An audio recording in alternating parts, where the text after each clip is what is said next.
All right, our next presentation is a financial literacy update. At this time, I'll turn it over to Mrs. Aug, and I believe she will do an additional introduction. Thank you, Mr. Smith. Mr. Begley, members of the board, we will be sharing an update on the district's financial literacy program tonight. And just to give you a very brief history, financial literacy has been a requirement in the state of Ohio for many years. But schools and districts could determine how they would meet those requirements. So for a long time, many schools chose to embed that learning into an already existing course. And for most schools, that was government class. So all students had to take government, and so those requirements were taught in that course. And like I said, that's how most districts approached it. And that requirement has recently changed. Starting with the class of 2026, financial literacy must be taught as a standalone course, a semester course. Knowing this, the district explored different options for how to meet this new expectation. And, as we know, it's hard to add a new graduation requirement like this because it can sometimes mean adding staff, which is costly. We had to get creative, and thanks to a strong partnership with Butler Tech, we were able to create the financial literacy course without adding additional staff. We worked with Butler Tech to change career explorations from a required course for students to an elective course and made financial literacy the required course. So, and just so you know that even with this change, we still have many, many students who continue to participate in career explorations at the elective level. In terms of financial literacy, most students will now take the course during their freshman or sophomore year to fulfill the requirement. So now I would like to turn it over to our financial literacy teacher, Kurt Lemke, who is here tonight to give us an overview of the exciting things happening in our financial literacy classes. Sure. Hi, my name is Kurt Lemke. I teach at the high school for 5 classes, and then I teach here at the freshman building for 1 class a day. So I love it. I used to be a math teacher, and then I was able to convert over with Butler Tech. And I love the partnership and the working relationship that Butler Tech and Fairfield have together. It's been incredible, and I've really enjoyed my time with Butler Tech and Fairfield and feel right at home. This is my 3rd year teaching personal finance, and I have just a little presentation here. I'm going to go over some of the basic things, but I want to start out here with personal finance. Everybody likes their money, and so I do love that it's a catchy thing to the students. Because they know it's about money. So it's something that they like, they know they're going to need, that they know they need to understand. Let me add this as well. Mr. Begley came in and spoke to all of our students, all the students that, not only me, there's 3 other personal finance teachers. I teach the most units of it, the most classes of it, but the other 3 teachers, we aligned our schedule to where all of our students could be in there. Mr. Begley presented and did a great job, and I just want to thank him for that. So I start out with right here, what's your favorite childhood memory? Well, it's me not paying bills. So I'd like to start out with students. I actually use this in my class as well. And I our Hope Squad did a great job speaking of mental health. And one of the things I tell students is there are so many different things that can affect your mental health. Let's make sure that finances isn't one of those things.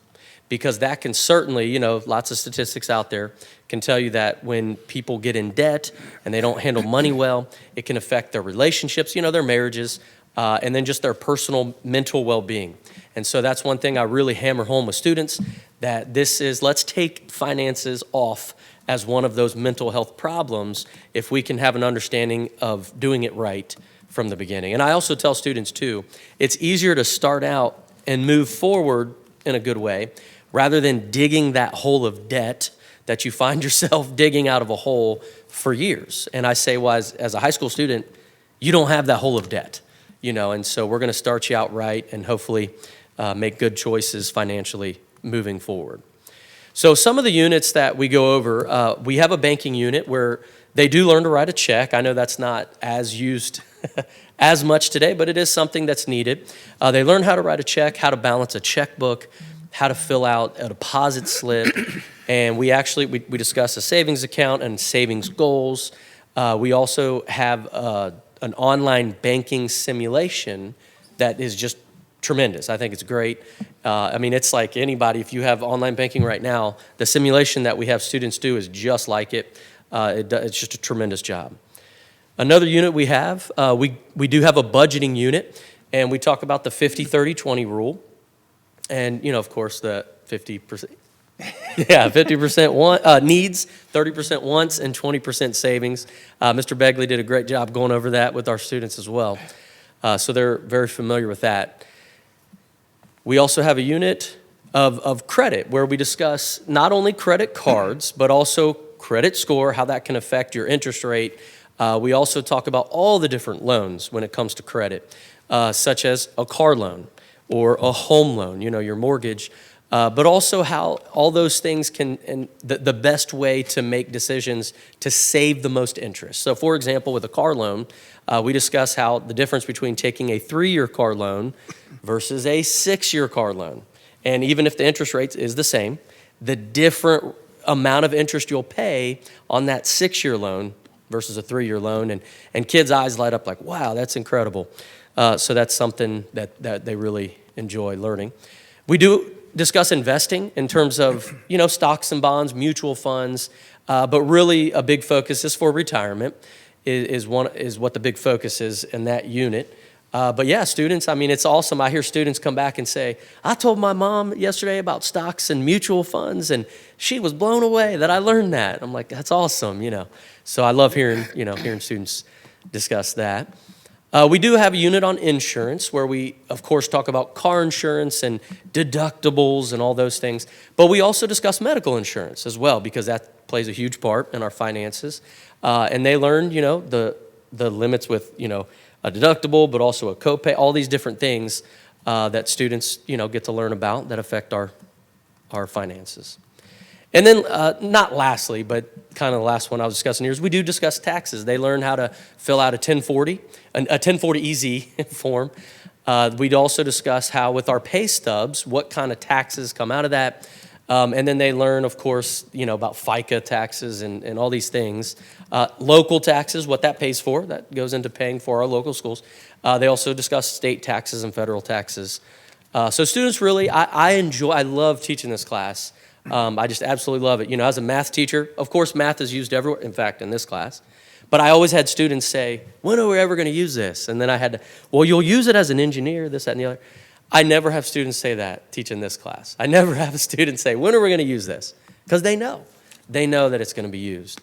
I do have a couple student examples. So it's like a minute video here I'm going to play, if you guys are ready for that. Oh yeah, I'm it's transferring me into financial literacy. It's gonna be so boring. Oh my gosh, I got that class last semester and I loved it. Really? Yeah, I love that class. My teacher taught me so many creative ways to remove just like credit score.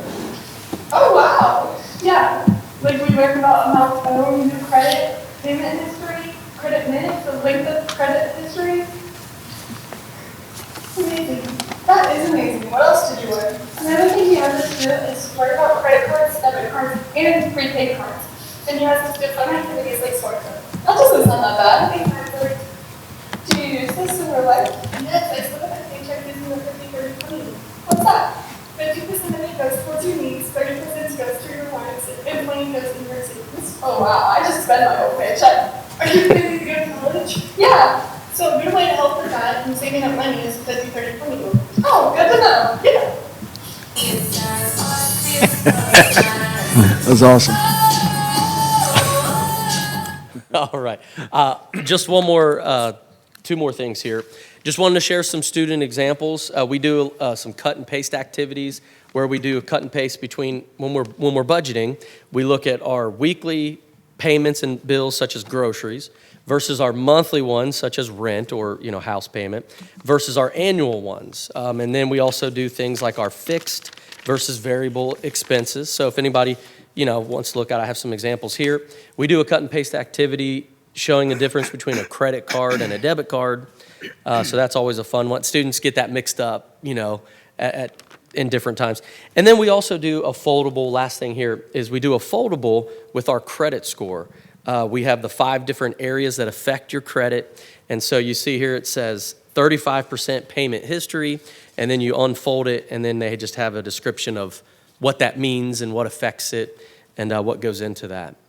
And then lastly, I have a student here. You guys like to hear from students. So this is Angelina. Let me get that, go to the next one. And she's going to share about my favorite project that we do in our class, and it's kind of near the end of the semester when they kind of pull everything together, and it's called Budgeting with Roommates. Angelina, thank you. Hello, everyone. Budgeting with Roommates is an online interactive activity where there's 3 people. The first person is a well-qualified person who's good with their money and has good time management. The second person is a teacher who is not well off, but but they still do everything on time. And then the third person, we're gonna name them Bob. So Bob is a insufficient person in some sort of ways, horrible time management, not enough money, more of a freelancer. Obviously, I was the first person, but the rent that was due was $2,500, and the first person got a bigger room, a personal bathroom, so they had to pay more. The other 2 people had their own separate but smaller bedrooms and had to share a bathroom, so they paid $750 while the first person paid $1,000. And there were also other fundamentals that were in it, like parking, groceries, and stuff like that. So we would all, at the end of the month, have to get all of our money, and then we'd give it to one person, and then they'd give it to the landlord. Thank you. Thank you, Angelina. Yeah, and it was great hearing the conversations that the students had when they got to choose who they were in this example. They didn't have to be Bob, or something, and it was whatever name they made. But basically, the person with the larger room obviously was tasked with paying more. And then the discussion that Angelina, I asked her to come because her group did just a great job. I loved hearing their conversation saying, well, you have the bigger, they were saying to Angelina, you got the bigger room in the private bathroom. You should pay more than that. And it was like, exactly, this is great. It was just real life application. So yeah, I believe that's the last thing. Oh, I wanted to share that we do have a curriculum. We have a book and so forth, but I pull a lot of my information from NGPF, which is called Next Gen Personal Finance. We pull kind of a lot of things together, but that is kind of our main curriculum source. So. Great, thank you. Any questions or comments? I do have a question. Yeah. So you're employed through Butler Tech, so do you teach only at our school, or do you teach at any of the other districts? No, just at the high school and then the freshman building. And how many classrooms do you teach throughout the day? So I have, in the high school, I have my room with, one room with 5 classes. I come in there, and then I travel over here for just 1 bell, 7th bell in the day. So 1 class up here. Great, thank you. Yeah. My comment is just thank you. This is, if not the most, at least in the top 3 of most applicable teachings that are useful after you graduate. And this needs to be taught years and years ago, even a long time ago, Brian, when I was in high school. We had like 2 weeks of it in like a home ec class. But this is so much needed, just because generational loss of these talent, skills, knowledge over the years through a couple of recessions, it's just not known. So this is big. So thank you for doing it. Absolutely. Thank you for the opportunity. I love having this job. So. Yeah. I'd like to make a comment now after my question. I agree with Clark. I wish that this was a option when I was in school. I definitely am still learning about credit scores, and I just got a new car, and I was like, I don't know how car loans work, and so I had to do a bunch of research, and so I wish I had had that fundamental knowledge back when I was in high school, because it would have been such a key to my success Right. as an adult. So thank you so much for bringing that to our students and helping them basically prepare themselves for adulthood. And I want to thank you for coming and bringing in your student experience. We love hearing from the students. We absolutely appreciate you guys coming and talk. We know it's not the easiest and sometimes a little scary. You did great. We really, really appreciate you coming in. And next time, don't let Bob push you around any. Yeah. And then just thank your students who did the video. That was so corny and I loved it. It was great. And I hope that they enjoyed it as much as we did. Yes, they did. Thank you. They did a great job. Thank you. Thank you, Angelina.